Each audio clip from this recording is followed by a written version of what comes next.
আসসালামু আলাইকুম। আজকের ক্লাসে আমরা আলোচনা করব যে আয়নিক এবং সমযোজী যৌগের মধ্যে কোন পদার্থটা পানিতে দ্রবণীয় এবং কোনটা দ্রবণীয় নয় এবং এক্স্যাক্টলি এর পিছনের কেমিস্ট্রিটা কি। ঠিক কি কারণে আয়নিক যৌগসমূহ পানিতে দ্রবীভূত হয় এবং সমযোজী যৌগসমূহ দ্রবীভূত হয় না। আজকের ক্লাসটা দেখার পরে তোমরা ক্লিয়ার হয়ে যাবে ইনশাআল্লাহ। মনোযোগ দিয়ে ক্লাসটা দেখো। আমি এখানে খুব সহজভাবে বোঝানোর চেষ্টা করছি যাতে তোমাদের উপকার হয় পরবর্তীতে। তো প্রথমে আমরা বুঝি যে দ্রাব্যতা বলতে আসলে কি বোঝাচ্ছে। দ্রাব্যতা মানে মূলত হচ্ছে কোনো পদার্থ পানিতে দ্রবণীয় কিনা সেই ব্যাপারটা। তাহলে আয়নিক যৌগসমূহ পানিতে দ্রবণীয় যদি হয় সেটা কেন হবে, কিভাবে হবে সেটা আমাদের বুঝতে হবে। তো আমরা একটু আয়নিক যৌগের স্ট্রাকচারটা দেখার চেষ্টা করি। যদি আমরা ক্যালসিয়াম ক্লোরাইড মনে করো একটা যৌগ নিলাম, এটা একটা লবণ। ক্যালসিয়াম ক্লোরাইড কিন্তু একটা আয়নিক যৌগ, কারণ এখানে ক্যালসিয়াম ইলেকট্রন দান করে, ক্লোরিন ইলেকট্রন গ্রহণ করে, তার মানে ইলেকট্রন আদান প্রদানের মাধ্যমে বন্ধন হয়েছে, অর্থাৎ এখানে আয়নিক বন্ধন আছে। সুতরাং ক্যালসিয়াম ক্লোরাইড একটা আয়নিক যৌগ। তাহলে এই যৌগটাকে যদি আমরা বিশ্লেষণ করি তাহলে পাওয়া যায় ক্যালসিয়াম 2+ আর ক্লোরাইড মাইনাস। আয়ন অবশ্য দুইটা, আমি ওখানে লিখছি না, ব্যালেন্সের চিন্তা ভাবনা এখানে করছি না, আমি জাস্ট বোঝানোর জন্য মূল ব্যাপারটা আসলে কি। তাহলে এখানে যে আয়নিক যৌগটাকে আমি বিশ্লেষণ করলাম, পাওয়া গেল দুইটা আয়ন। এখন এই আয়নটাকে, এই ক্যালসিয়াম ক্লোরাইডটাকে যদি আমরা পানির মধ্যে ফেলি, ধরো এখানে একটা পানির পাত্র আমি দেখাচ্ছি, যেখানে পানি দ্বারা ধরো প্রায় পূর্ণ অবস্থায় আছে। এখন এর মধ্যে যদি বাইরে থেকে আমি ক্যালসিয়াম ক্লোরাইড যুক্ত করি তাহলে কি ঘটবে একটু লক্ষ্য করো। তাহলে যেটা ঘটবে সেটা হচ্ছে পানির মধ্যে আসার সঙ্গে সঙ্গে এই যে ক্যালসিয়াম ক্লোরাইড কিন্তু কঠিন অবস্থায় কোনো আয়ন নাই, যখন পানির সংস্পর্শে আসবে তখন এটা আয়নিত অবস্থায় যাবে, অর্থাৎ ক্যালসিয়াম 2+ এবং ক্লোরাইড মাইনাস আয়নে পরিণত হবে। এই যে আয়নগুলো থাকলো, এই আয়নগুলোকে কিন্তু পানির মধ্যে যে আংশিক আয়ন আছে সেটা কিন্তু আকর্ষণ করবে। এখন কথা হচ্ছে পানি তো একটা সমযোজী যৌগ, তাহলে পানির মধ্যে আয়ন আসলো কি থেকে? প্রকৃতপক্ষে পানির মধ্যে সরাসরি আয়ন থাকে না, বরং আংশিক আয়ন থাকে। এর কারণ হচ্ছে পানি একটা পোলার সমযোজী যৌগ। পানির মধ্যে যে হাইড্রোজেন এবং অক্সিজেন আছে, এখানকার অক্সিজেনের তড়িৎ ঋণাত্মকতার মান অনেক বেশি হওয়ার কারণে বন্ধনজোড় ইলেকট্রনগুলোকে অক্সিজেনের নিউক্লিয়াস নিজের দিকে টেনে নেয়, যার ফলে অক্সিজেনের আংশিক আয়ন তৈরি হয় এবং হাইড্রোজেনের আংশিক ঋণাত্মক আয়ন তৈরি হয়, এবং হাইড্রোজেন নিউক্লিয়াস থেকে ইলেকট্রন কিছুটা দূরে সরে যাওয়ার কারণে এখানে আংশিক ধনাত্মক আয়ন তৈরি হয়। অর্থাৎ পানির মধ্যে কিন্তু অক্সিজেন এবং হাইড্রোজেনের আংশিক ঋণাত্মক এবং ধনাত্মক আয়ন থাকে। তাহলে এই দ্রবণের মধ্যে যখন এই যে আংশিক ধনাত্মক আয়ন এবং আংশিক ঋণাত্মক আয়ন আছে, তখন এই আয়নিক যৌগ পানিতে দেওয়ার সঙ্গে সঙ্গেই এখানে আয়নিক যৌগের যে ধনাত্মক এবং ঋণাত্মক প্রান্ত, অর্থাৎ ক্যাটায়ন এবং অ্যানায়ন যে আছে, এই ক্যাটায়ন এবং অ্যানায়নকে পানির যে আংশিক ঋণাত্মক ধনাত্মক আয়ন আছে এরা আকর্ষণ করতে শুরু করে। এই আকর্ষণ বল যখন, এই আকর্ষণটা ভালো করে খেয়াল করো, যে পানির ধনাত্মক প্রান্ত যেটা আছে তার সাথে এই অ্যানায়নটা এবং পানির ঋণাত্মক প্রান্তের সাথে এই ক্যাটায়নটা যখন আকর্ষণ করে, এই আকর্ষণ বলটা যদি এই আন্ত আয়নিক যে আকর্ষণ, অর্থাৎ ক্যাটায়ন অ্যানায়নের মধ্যে যে আকর্ষণ ছিল ক্যালসিয়াম ক্লোরাইডের মধ্যে, এর থেকে যখন বেশি হয় তখন এই আয়নগুলো পরস্পর থেকে বিচ্ছিন্ন হয়ে যায় এবং বিচ্ছিন্ন আয়নগুলো সমস্ত দ্রবণের মধ্যে ঘুরতে শুরু করে, এবং এভাবেই মূলত আয়নিক যৌগ পানিতে দ্রবীভূত হয়। যে কোনো আয়নিক যৌগের বেলায় প্রসেস একই রকম। এখন এই জিনিসটাকে আমরা আরেকটা ডায়াগ্রামের মাধ্যমে একটু ডিটেইল বোঝার চেষ্টা করব। প্রথমত আমরা যখন পানির মধ্যে ক্যালসিয়াম ক্লোরাইডটা ফেললাম, তখন এখানে দুইটা আয়ন পাচ্ছি আমরা, একটা হচ্ছে ক্যালসিয়াম 2+ আর একটা হচ্ছে ক্লোরিন মাইনাস। এখন পানিতে দেওয়ার সঙ্গে সঙ্গে এই যে আয়নগুলো ক্যাটায়ন অ্যানায়ন আছে, এটাকে পানি এসে ঘিরে ফেলে চারিদিক থেকে, এবং ঘিরে ফেলার সময় যে ঘটনাটা ঘটে, আমরা জানি ধনাত্মক ঋণাত্মককে আকর্ষণ করে, আবার ধনাত্মক ধনাত্মককে এবং ঋণাত্মক ঋণাত্মককে বিকর্ষণ করে, অর্থাৎ সমধর্মী চার্জ পরস্পরকে বিকর্ষণ করে, বিপরীতধর্মী চার্জ পরস্পরকে আকর্ষণ করে। এখন এর চারিদিকে ধরো এটা হচ্ছে ক্লোরাইড আয়ন, এর চারিদিকে যখন পানি এসে চারিদিক থেকে যখন ঘিরে ফেলবে, তখন পানির যে ধনাত্মক অংশটা আছে, অর্থাৎ এইচ ডেল প্লাস, এই এইচ ডেল প্লাস অংশটা এই ক্লোরাইড আয়নের কাছাকাছি আসবে, এবং অক্সাইড ডেল মাইনাস যেটা আছে সেটা কিন্তু দূরে অবস্থান করবে, কারণ মাইনাসের সাথে মাইনাসের বিকর্ষণ, অপরদিকে প্লাসের সাথে কিন্তু মাইনাসের আকর্ষণ। এই কারণে চারিদিক থেকে যখন পানি ঘিরে ফেলবে তখন পানির আংশিক ধনাত্মক আয়নটা ক্লোরাইড আয়নের কাছাকাছি অবস্থান করবে। একইভাবে চারিদিক থেকে এই ঘটনাটা ঘটবে, H del plus, H del plus, এটা হচ্ছে অক্সাইড ডেল মাইনাস। লক্ষ্য করো প্রতি ক্ষেত্রে কিন্তু হাইড্রোজেনের ধনাত্মক আয়নটা, আংশিক ধনাত্মক আয়নটা কিন্তু ক্লোরাইডের কাছে গেছে, কারণ বিপরীতধর্মী চার্জ।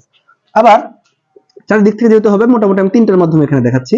তাহলে এইচ ডেল প্লাস এখান থেকে তৈরি হচ্ছে অক্সাইড ডেল মাইনাস। লক্ষ্য করো ক্লোরাইড আয়নকে পানি চারিদিক থেকে ঘিরে ফেলছে, এবং সব ক্ষেত্রেই হাইড্রোজেনের যে ধনাত্মক আংশিক ধনাত্মক আয়নটা আছে সেটা কিন্তু ক্লোরাইডের কাছাকাছি অবস্থান করছে। অপরদিকে ক্যালসিয়াম আয়ন যেটা আমাদের আছে, এটাকেও পানি ঘিরে ফেলবে। সেক্ষেত্রে যে কাজটা হবে, অক্সাইডের যে ঋণাত্মক আংশিক আয়নটা আছে এইটা কিন্তু আমাদের এই যে ক্যালসিয়াম আয়নটা ছিল এই ক্যালসিয়াম আয়নের কাছাকাছি অবস্থান করবে, কারণ ক্যালসিয়াম 2+ হচ্ছে একটা ধনাত্মক আয়ন বা ক্যাটায়ন। ক্যাটায়ন কিন্তু আংশিক ঋণাত্মক যে অংশটা আছে পানি সেটাকে আকর্ষণ করছে। তাহলে আমি এখান থেকে তিনটার মাধ্যমে আবার দেখাই। তাহলে oxygen del minus, hydrogen del plus, hydrogen del plus. এখানেও oxide del minus, hydrogen del plus, hydrogen del plus. তুমি ইচ্ছা করলে এখানে 2 ডেল মাইনাস বলতে পারো, যেহেতু হাইড্রোজেনের দুইটা ধনাত্মক আয়ন অংশ, এখান থেকে অক্সিজেন একাই দুইটাকে কভার করতেছে, আমরা 2 ডেল দিতে পারি, না দিলেও সমস্যা নেই। বেসিক্যালি কিন্তু এটা হচ্ছে ডেল মাইনাসে শুধু দেওয়া উচিত, যেহেতু প্রকৃতপক্ষে ইলেকট্রন দান টান হয় না, এখানে আংশিক আয়ন তৈরি হয়, এটা বোঝানোর জন্য শুধুমাত্র ডেল মাইনাস দেওয়াই এনাফ। প্রকৃতপক্ষে আয়ন হলে সেটাকে অবশ্যই আমরা 2 মাইনাস দিতাম, সেটা ভিন্ন ব্যাপার।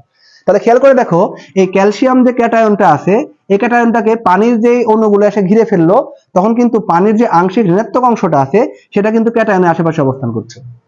এখন তাহলে লক্ষ্য করো যে পানির মধ্যে যে অসংখ্য আয়নগুলো আছে ধনাত্মক আংশিক ঋণাত্মক আয়ন, তারা কিন্তু এই ক্যাটায়নকে আকর্ষণ করতে থাকবে। এই আকর্ষণ যখন এই ক্যালসিয়াম এবং ক্লোরাইডের মধ্যে যে আকর্ষণ ছিল তার থেকে বেশি হবে, তখন এই ক্যালসিয়াম আয়ন এবং ক্লোরাইড আয়ন পরস্পর থেকে বিচ্ছিন্ন হয়ে মুক্ত হবে সমস্ত দ্রবণের মধ্যে ছড়ায় পড়বে। একই ঘটনা এখানেও ঘটবে। ক্লোরাইডের সাথে যে এই এইচ ডেল প্লাসের যে আকর্ষণ, সেই আকর্ষণ যদি এই ক্যালসিয়াম 2+ থেকে বেশি হয়, এর সাথে যে আকর্ষণটা ছিল, তখন এই ক্লোরাইড আয়নও কিন্তু ক্যালসিয়াম থেকে বিচ্ছিন্ন হবে এবং সমস্ত দ্রবণের মধ্যে এখানে কিন্তু ছড়িয়ে যাবে। এবং এই ছড়িয়ে যাওয়ার ফলে এই লবণটা কিন্তু পানিতে দ্রবীভূত হতে থাকবে। কিন্তু এখানে একটা জিনিস লক্ষ্য করো, এখানে কিন্তু বন্ধন ভেঙে যাবে না মোটেও। কারণ তুমি যদি এই যে আমাদের কাছে যে লবণের দ্রবণটা থাকলো, তুমি যদি এটাকে উত্তপ্ত করো, পানির স্ফুটনাঙ্ক আমরা জানি হচ্ছে 100 ডিগ্রি সেলসিয়াস, আর লবণের স্ফুটনাঙ্ক সাধারণত হচ্ছে 800, 900, 1000 ডিগ্রি সেলসিয়াস পর্যন্ত হতে পারে, এরকম মোটামুটি। সরি, স্ফুটনাঙ্ক বলছি, গণনাঙ্ক এটা, স্ফুটনাঙ্ক আরো বেশি, 1400, 1500 ডিগ্রি পর্যন্ত হতে পারে। তাহলে এই তাপমাত্রায় পৌঁছানোর আগে, মানে 1500 ডিগ্রিতে যাওয়ার আগে কিন্তু ক্যালসিয়াম ক্লোরাইড কিন্তু ফুটতে শুরু করবে না, কিন্তু মাত্র 100 ডিগ্রি সেলসিয়াস তাপমাত্রায় কিন্তু পানি ফুটতে শুরু করে। তাহলে 100 ডিগ্রি তাপমাত্রা নিয়ে যাওয়ার পরে কি হবে, এই পানিগুলো সব বাষ্প হয়ে উড়ে যাবে, তারপরে দেখবে পাত্রের মধ্যে কিন্তু লবণ কিন্তু তার অবস্থাতে কিন্তু বিরাজ করতেছে। তাহলে এই জায়গাতে আমরা দেখতে পাচ্ছি যে প্রকৃতপক্ষে ক্যালসিয়াম ক্লোরাইডের যে অণুগুলো আছে এদের মধ্যকার বন্ধন কিন্তু ভাঙেনি, বরং শুধুমাত্র আয়নগুলা সাময়িকভাবে পরস্পর থেকে বিচ্ছিন্ন হয়ে সমস্ত দ্রবণের মধ্যে ঘুরে বেড়াচ্ছিল, যেটাকে আমরা বলছিলাম যে আয়নিক যৌগ বা ক্যালসিয়াম ক্লোরাইড পানিতে দ্রবীভূত হয়েছে। প্রকৃতপক্ষে এদের বন্ধন কিন্তু বিদ্যমান থাকে।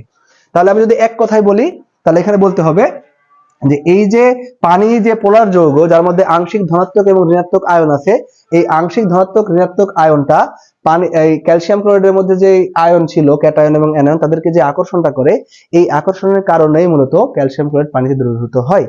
একই কারণে সমস্ত আয়নিক যৌগ দুই একটা ব্যতিক্রম ছাড়া সবাই কিন্তু পানিতে দ্রবীভূত হয়ে যায়। কিন্তু যদি আমরা চিন্তা করি যে সমযোজী একটা যৌগ, ধরো আমরা চিন্তা করলাম কার্বন ডাই অক্সাইডের কথা, কার্বন ডাই অক্সাইড, এই কার্বন ডাই অক্সাইড একটা সমযোজী যৌগ, এটা কি পানিতে দ্রবীভূত হতে পারবে? সহজ উত্তর হচ্ছে দ্রবীভূত হতে পারবে না।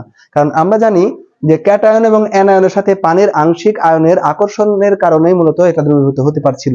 কিন্তু কার্বন ডাই অক্সাইডকে কোনোভাবে কিন্তু তুমি লিখতে পারবে না যে কার্বন 2+ অক্সাইড 2- এরকম কোনো কিছু লেখার কোনো সুযোগ নাই, মানে এটা আয়নিত হয়ই না। আসলে এটা কোনোভাবে সম্ভব না, একদম ইলজিক্যাল একটা বিষয়। তাহলে কার্বন ডাই অক্সাইডকে তুমি কোনোভাবে আয়নিত অবস্থায় লিখতে পারবে না, আর এটা বাস্তবে হয়ই না। তাহলে যেহেতু কার্বন ডাই অক্সাইডের মধ্যে কোনো রকম ধনাত্মক ঋণাত্মক প্রান্ত নাই, তাহলে পানির যে আংশিক ধনাত্মক ঋণাত্মক প্রান্ত আছে তার সাথে আকর্ষণ বিকর্ষণের প্রশ্নই ওঠে না। যেহেতু এই আকর্ষণ বিকর্ষণ হচ্ছে না, এই কারণে কার্বন ডাই অক্সাইডের অণুগুলা কিন্তু পানিতে দ্রবীভূত হতে পারবে না। কিন্তু কিছু ব্যতিক্রম আছে, যেমন অ্যালকোহল সমূহ কিন্তু পানিতে দ্রবীভূত হয়, তারপর চিনি পানিতে দ্রবীভূত হয়, একটু দেরি হলেও হয়। তো আয়নিক যৌগটা খুব দ্রুত দ্রবীভূত হয়, যেমন লবণকে তুমি পানিতে ফেললে সঙ্গে সঙ্গে একা একাই গলে যাবে, তোমার কিছুই করতে হবে না। কিন্তু চিনিকে পানিতে দিলে কিন্তু সময় লাগে, তুমি নাড়াচাড়া করতে হয়, এক পর্যায়ে গিয়ে কিন্তু দ্রবীভূত হয়। তো চিনি তো আসলে একটা সমযোজী যৌগ, বা অ্যালকোহল একটা সমযোজী যৌগ, তাহলে কিভাবে পানিতে দ্রবীভূত হচ্ছে? এর কারণটা হচ্ছে যে আয়নিক যৌগের মধ্যে যেমন ক্যাটায়ন অ্যানায়ন থাকে, তেমনি কিছু কিছু যৌগের, সমযোজী যৌগের মধ্যেও কিন্তু ধনাত্মক ঋণাত্মক প্রান্ত থাকে, যেমন পানির মধ্যে আছে। পানি একটা সমযোজী যৌগ হওয়ার মধ্যে সত্ত্বেও কিন্তু আছে, এই জন্য এটাকে বলা হয় পোলার সমযোজী যৌগ। একইভাবে অ্যালকোহল সমূহ হচ্ছে পোলার সমযোজী যৌগ, যার মধ্যে আংশিক ধনাত্মক ঋণাত্মক প্রান্ত থাকে। কিরকম?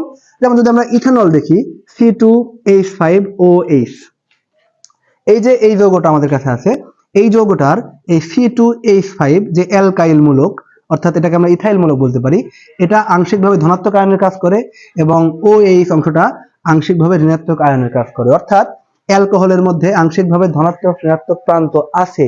এই কারণে এই আংশিক ধনাত্মক ঋণাত্মক প্রান্ত পানির আংশিক ধনাত্মক ঋণাত্মক প্রান্তের সাথে আকর্ষণ বিকর্ষণ করে, যার ফলে অ্যালকোহল পানিতে দ্রবীভূত হতে পারে। অর্থাৎ অ্যালকোহল একটা সমযোজী যৌগ হওয়া সত্ত্বেও তার মধ্যে যেহেতু পোলারিটি আছে, এই কারণে এই পোলারিটির কারণে মূলত এই যৌগটা পানিতে দ্রবীভূত হতে পারে। তাহলে এটা দ্রবীভূত হলেও এটা কিন্তু ব্যতিক্রম। সমযোজী যৌগ সমূহ সাধারণত পারে না, কিছু কিছু ব্যতিক্রম আছে যারা পারে। অপরদিকে আয়নিক যৌগ সবাই দ্রবীভূত হয়, দুই একটা আছে ব্যতিক্রম যারা দ্রবীভূত হতে পারে না। আশা করছি তোমরা বুঝতে পারছো যে একটা আয়নিক যৌগ কিভাবে পানিতে দ্রবীভূত হয় আর সমযোজী যৌগ সমূহ কেন পানিতে দ্রবীভূত হয় না। তো তোমরা এই জিনিসটা ক্লিয়ারলি দেখে, যদি তোমাদের কোনো জায়গায় কনফিউশন হয় তো দরকার হলে পিছন দিকে টেনে আরেকবার দেখতে পারো, তাহলে আশা করছি একদম ক্লিয়ার হয়ে যাবে। এবং এই ফরম্যাট ফলো করে, বিশেষ করে এই চিত্রটা অ্যাপ্লাই করে মূলত পরীক্ষাতে যখন তোমরা লিখবা উত্তর করতে হবে। এভাবে লিখলে কিন্তু ক্লিয়ার হয় না বিষয়টা, এটা বোঝানোর জন্য ব্যবহার করেছিলাম। কিন্তু এই চিত্রটার মাধ্যমে তোমরা পরীক্ষাতে সবসময় উত্তর লেখার চেষ্টা করবা, তাহলে আশা করা যায় তোমরা কিন্তু, নরমালি যেহেতু ঘয়ে প্রশ্ন আসে, তাহলে ঘয়ে 4 মার্কের মধ্যে 4 মার্কই তোমরা অর্জন করতে পারবা।